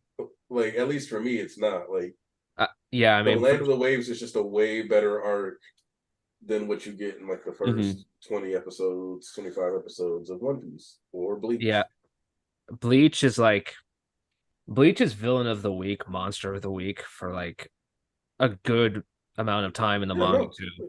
For like a good grip. So like you get some cool like lore stuff in both One Piece. Actually, I'd say that as far as like setting up lore that matters down the road, like there was even more lore drops in Bleach early than One Piece, as much as people like to pretend like there's no plot in Bleach. I've been rewatching. I've been watching the East Blue in the anime slowly, and I like the low key vibe. But like I've been watching it, I'm like, this is so unlike the rest of the series. Yeah. I'm like, a lot of this just kind of doesn't matter. I'll be honest. I mean, it matters in a very like, as far as the character specifically goes, but as far as more plot stuff goes, there's not really a whole lot of that in East Blue.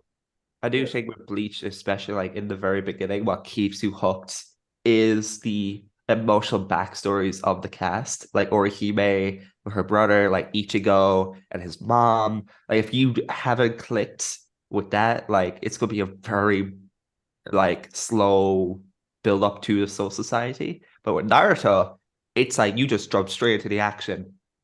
You get some Episode nice 6. hints of like chakra control and the Land bell of Waves, Land of Episode Waves. 6 is when they get chakra jumped by the control. ninjas on their way to the Land of Waves. Yeah. Episode 6 is when Like- they get jumped by the Chunin.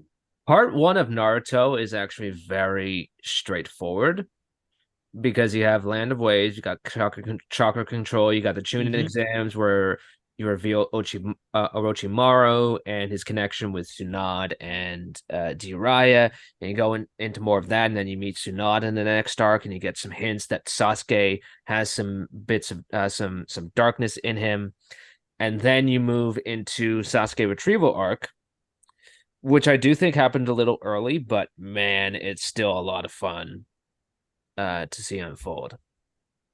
And like, don't get me wrong, because like I said, I love Bleach. I love Bleach a lot. And like Soul Society is that good shit. But the early, like, you get to some really good shit in Naruto faster than any of the other series. 100%. It, like as I've been reading Bleach, it kind of feels like Kubo didn't really know what he wanted the series to be, so he kept it episodic until like for like first year or so. It took like 50 You were chapters just before. able to be way slower back in the day. And he can't. And here's the thing: you can't do that anymore. You can't pull that off anymore. Like No. you would He get was allowed to be canned. so much slower back then. Yeah, You need to have like a roadmap. You don't have to have everything on the map planned now, but at least you know like some parts. If Oda started One Piece today, and he cut to a chapter of that little guy trapped inside the chest. Gaimon. Gaimon. I love Gaimon. The slander and the criticism would be insane. The People would be man making would be fun of him getting so hooked. much.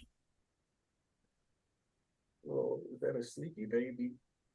Yeah. Someone take the pen away from Oda. What is this chapter?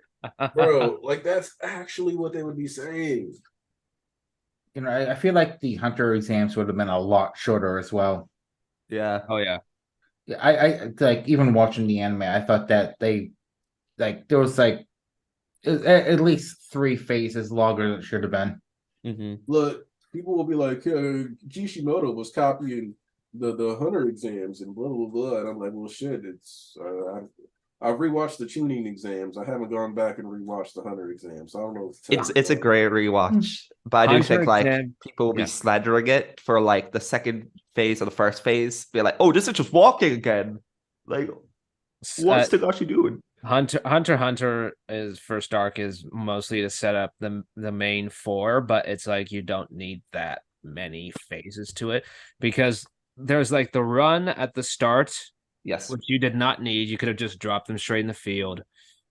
There's the field, and then there's the egg hunt, and then there's the blimp, and then there's and then there was the elimination game. I'm gonna be honest, should have been straight to like the field, blimp, elimination game. Boom, done. Yeah, because like the written test and the tuning exams for Naruto is arguably the lowest part of the tuning exams, and yet you cannot tell me that shit wasn't raw. Because like watching Sasuke be like, damn, I cannot answer this question. Wait, they're only docking 2 points if we cheat. If they catch us, that means we can cheat. Sharingan. Let me just copy this nigga's pencils movements. I'm gonna answer this question. Like Neji being like, let me look through this nigga back real quick. Tenten somehow sneaking mirrors up on the fucking ceiling so that she can like manipulate them and fucking give Rock Lee the answer. Bro, come on. God, 10-10. He not to being like, yo, dog, you can copy up, like giving us that, like letting us know, like, no, there is somebody out there that actually really does look out for Naruto outside of just his tribe. That he's not like gonna have to like bicker back and forth with. So like just introducing that dynamic. Plus, man, gas. Kankuro, like straight up having one of his puppets replace like a tuning. Like, come on, dog. Honestly, that's the reason MHA, like infamously, has gotten so popular is because Horikoshi managed to condense the same level of hype and excitement you feel watching those types of longer arcs in the old series, and he would keep them to max like 20 chapters. Like it's quick and easy, and you get the same amount of highs. Yeah. Mm-hmm. Like the sports festival is like the a condensed hunter exam, really. Yeah. You get a race, which that was another one of those things that like seeing Shoto like get introduced and him being like, I'm just gonna like overpower things, seeing Bakugo actually be strategic and like further emphasizing that part of his, because like in a way like the sports festival and Bakugo winning, it isn't just, well, Shoto didn't go all out. It's because of the 3 of them, like, you know, inherently, like, based on the rule of shonen tropes, right? Bakugo, Shoto, or Deku has to win because they're the trio dudes. In addition to that, based on the rule of shonen tropes, Shoto is supposed to win, or Deku. One of those 2 is supposed to win because they're not the louder challenger. They're not the one that seems to have an inferiority complex, blah, blah, blah, blah. But, so we get a bit of trope subversion and Bakugo actually winning. But the thing that really does set Bakugo apart is that Deku has all the mental needed to be a hero. Shoto has the sheer raw power. He can just fucking, wow, I just iced everybody and all right, I'm out. And like he has some level of strategy and stuff that we see executed. But as soon as we get to the cavalry battle, he's like, I don't use my left side in combat. Good impression. He firmly established there is a mental gap between Deku and Shoto and between Bakugo and Shoto. Mm-hmm. And when Bakugo goes, no, we're gonna rob the B-listers for their headbands.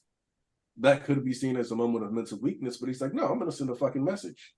Like, I said I would win, and I'm not gonna sit here and lose my baseline points and bank all of it on getting into a 3-way fight. I'm gonna crush this guy, take his points, and then come back to this. I mean, And that's what Monoma he was does. just like Monoma was being a little asshole and like just taunting him the whole time. It's like Baco was like, "Well, okay, you want to catch that smoke? You want to be about this? Okay, Let's do it. let's do it. I'm gonna take all your points and watch you out entirely. Fuck you." And Also, Anarchy, what's up? does Bleach have a tournament arc? I'm pretty sure in the No. filler, right? It may have a filler tournament arc, but no, Bleach does not have any tournament arcs. Yeah, I thought so. That's kind of something I like about Bleach, because I sometimes I've seen tournament arcs in manga that are just like they kind of don't need to be there. I'll be honest. So one of the things Look about over. Ichigo that I like, it's one of those things that, because you know how people are like, oh, Ichigo's are also. Can you guys see me? I don't know if you guys. Yeah, and we can see Yeah, it. We yeah, can see it. you're We're just chilling. like very relaxed. We can see you. Maybe speak a little louder because you're Okay. far away from the mic. Yeah, I'm just trying to make sure the baby can sleep. Let me just No. True. go True. closer, turn up the gain a little. All right. So, in Bleach, one of the things and the reasons why there is no tournament arc is Ichigo only fights because and when it is actually necessary. Yep. So people always say, oh, he's a reactive protagonist. He doesn't have an established goal, blah, blah. No. Ichigo's goal is a peaceful fucking life and to take care and protect his family. Mm-hmm. So it's the stuff that has like actively intercedes with that is going to cause him to fight. He's not just going to go looking for people. And like, does he enjoy fighting? Yeah, he was even in karate as a kid. It's emphasized that Ichigo does enjoy combat, but he is not a battle like hungry. He doesn't seek it out until he's dragged into the fold and he realizes that there is a love for battle that is held within. And it takes He's a long he's a time. He's a martial pacifist. Like, it is a long time before he actually embraces that aspect. I'm actually going to switch to my headset mic and see how that audio is. Yeah, for sure, Just to for make sure. I don't have to. Also, I'm pretty sure Demon Slayer doesn't have a tournament arc. You're right. I can't believe you done this. There's one series that does How's the tournament audio? arcs exceptionally, and that's Yu Yu Hakusho. Yep. I also think OG Dragon Ball does good tournament arcs. They're not amazing, but they did set the...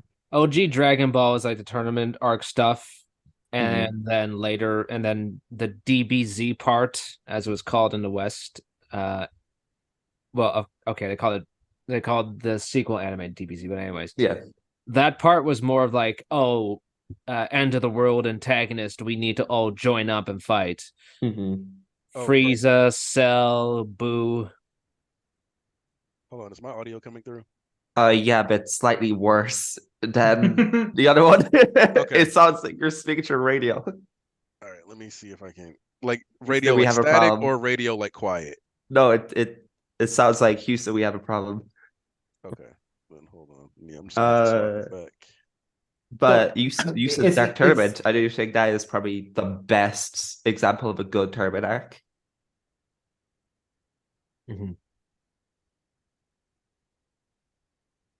So in Bleach, is Ichigo calling the ambulance before the fight? Is that anime only, or is that actually in the manga? I'm pretty sure it's in the manga. Yeah, I'm pretty sure it's in the manga too. Like he's straight up but like not for me. He's straight up like, yeah, but not for me. He did that meme before it was a meme. Yeah.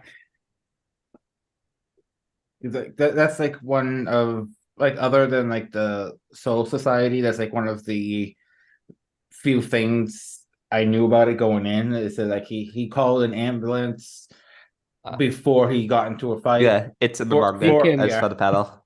And speaking of super raw protagonists who discover a will to fight, Anarchy.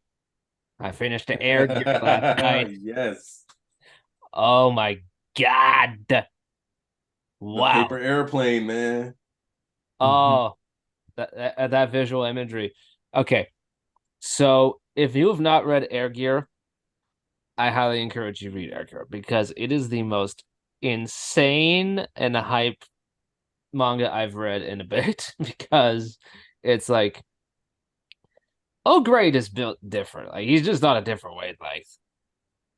Look, I looked at your page and I saw somebody was like, I thought this was about roller skating, and you were like, it is. And I was like, and that's the thing. That's like it comes off very like Chad meme-ish, but that's like the only way to like. I thought this was about roller skating. It is. It is about roller skating. It is. I thought it was about racing. They are racing. And Racing body to the swapping top. Obamas, apparently. They're racing to the top of Trapaya. What do you mean? Like, oh man. Okay. It was oh man, I love the power system. Okay, wait, hold on. I love the fights. I can't believe he done this. Says he's still reading, so please don't spoil.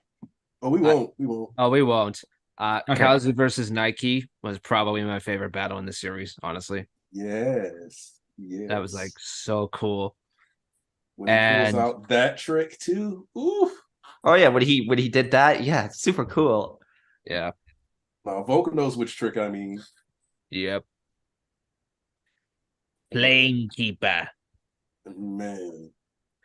Just I love this series. Yeah, I mean, I will admit the very last chapter is kind of very, very rushed and condensed, but honestly, it's like you end on such a big high, like it doesn't even matter. And some of the stuff that they don't explain, when I was younger, I was like, oh, but at the same time, I'm like, you don't know, like that's okay. You're leaving some mystery in the story. Like not every single thing has to be answered for a story to be complete. No. And I appreciate that actually. I also like how the last chapter was formatted because it was like the credits to a movie. And they did the montage thing where it's like it's cutting back from like the present to the future of what happens a little later. So yeah, it like you more or less understand where everybody ends up, and that's important. I also liked some of the more implicit reveals. I'm not going to spoil anything, but like there's a doctor character, and once you read between the lines, you understand what the real dynamic to the Noyamano family and Rika and Ikki is.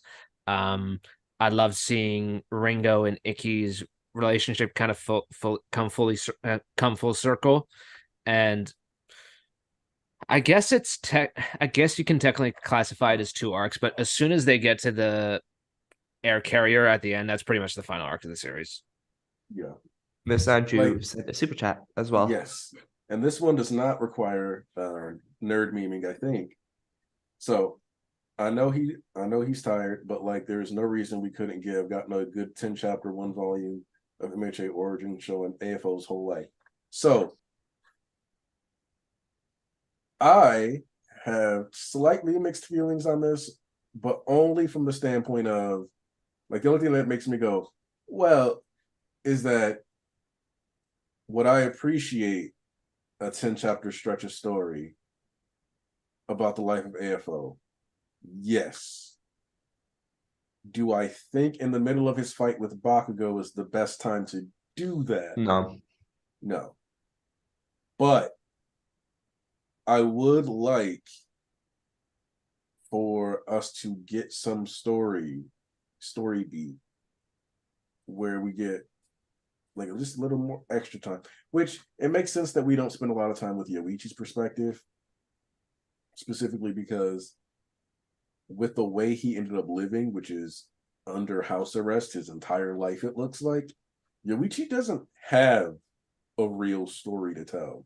The only story we could tell is those 2 months with Kudo and Bruce, which like seeing their like dynamic, see how like he accustomed to real life because he hasn't been outside of his room for a while. That would have been really interesting, but that's it. Yoichi is the Jonathan Joestar of the series. There's not a whole lot to tell. You get the basics of it. It's kind of to set up the rest of the timeline, and then we're off. Basically. So, like, would I have liked more of AFO's? And the thing is that even if AFO does lose here, and like Bakugo has some crazy super big explosion Kamehameha wave that puts him like lay down while he's stuck in baby form, he's probably gonna have another flashback. So we'll probably get even more details about some of the shit he was doing. Because what I want to know is that Vigilantes takes place, it seems like, before he gets his ass whooped by All Might. At least part of the story does. It takes place before initially, and then There's a time skip. yeah. Which I Yeah. think the time skip is like 4 actually years. no, wait. I think All Might is emaciated before the time skip, actually. So no, wait, I am remembering. Vigilantes starts 5 years before Yes. Deku meets All Might, so the fight's already happened, and then it skips ahead 2 years to like 3 years before that point. So At the very chapter 125, like the second to last chapter of Vigilantes, you see All For One talk about Koichi. And this is before we got to see the Skycrawler. And like All For One is in his like potato form. Potato form. So we definitely know it's like there was a time skip past the whole like I kind of miss Vigilante. I do really want that honestly, man, looking at what Boruto has been doing makes me appreciate Vigilantes more. Yeah. Like I think because Boruto went all in on the fucking alien bullshit, and I'm like, that's not what Naruto is. Stop it. So I appreciate the current section, like the Boruto 2 Blue Eye Vortex shit is a lot better, but that's only really because it's like a sequel to Boruto. So yeah, it has to be almost viewed as a reset. And it's done a better job of like having hype. But also I didn't watch the anime of this series yet. Oh, dude. So that I could get my slice of life hit. Because that's what I used to watch Boruto for when it first came out. I would watch all it the cute stuff to get a slice of life hit. Like Sarada and Sasuke, like because like dude, those enjoyable. Dude, have you seen the sales for this series? It's abysmal. It's a staircase. It's a staircase, and then it hits like the fucking ground.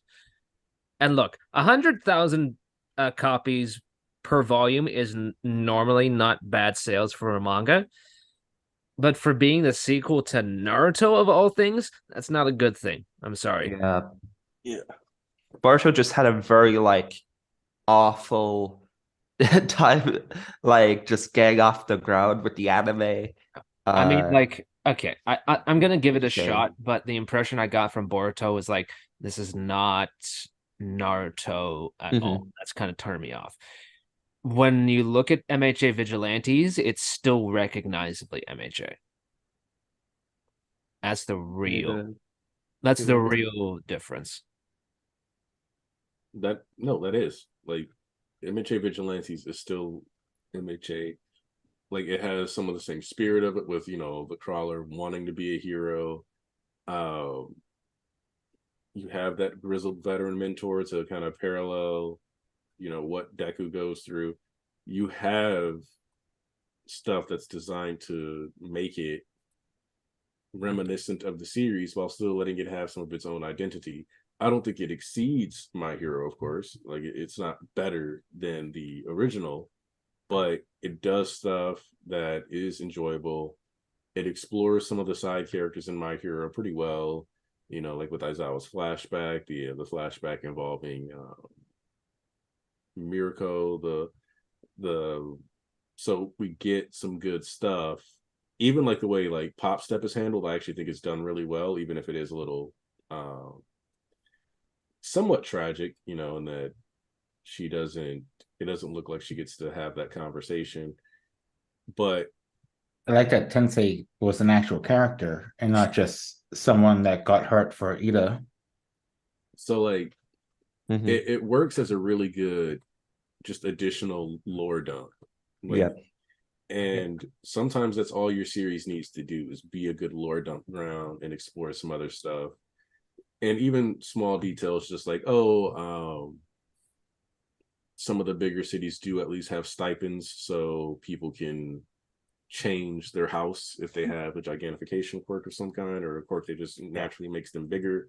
Those kinds of things are all pretty nice. I mean, like at one point in time, I was kind of hoping MHA would reach about 50 volumes, not be as long as Naruto or Bleach or whatever, but still be fairly long. And it is ending up fairly long, but it's probably going to top out at like 43 volumes if we really push it. Vigilantes brings that total up by about to like 50 something. It'll be like 55 by the end. And Naruto finished at 700 chapters. Bleach finished at 686. I'm fine with Naruto or My Hero finishing in the 400s.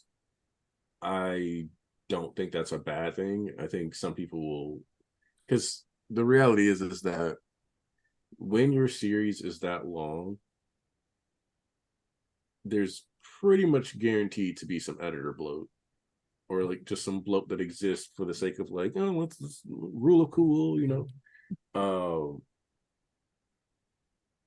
and it's fine, to be that long. But I also don't think a story has to be that long. And when people say like, oh, One Piece didn't need to be that long and blah blah blah, and I'm like, well, yeah, there's some stuff we probably could have cut out. There's some stuff that just doesn't have to be. But I'm like, it's trying to be funny a lot of times. It's trying to do other stuff. So I guess some of that is needed, but it's an adventure story, which means that you need to have an adventure with it, right? Like part of it is just exploring things. Like every island they go to, there's some cultural tidbit or something in the geography or something that gets explored. And we learn about before we get into the real plot of what's happening there. Waking back up. Also, I may have to hop out. Can I give my final thoughts right now?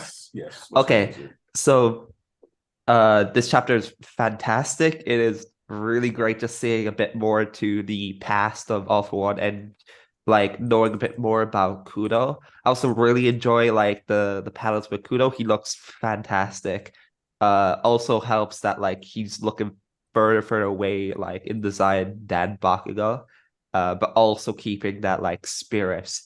I also really enjoy like the discussion about this chapter, especially what Folk brought up, the whole samsara, which is a really great way to look at it, and it makes sense.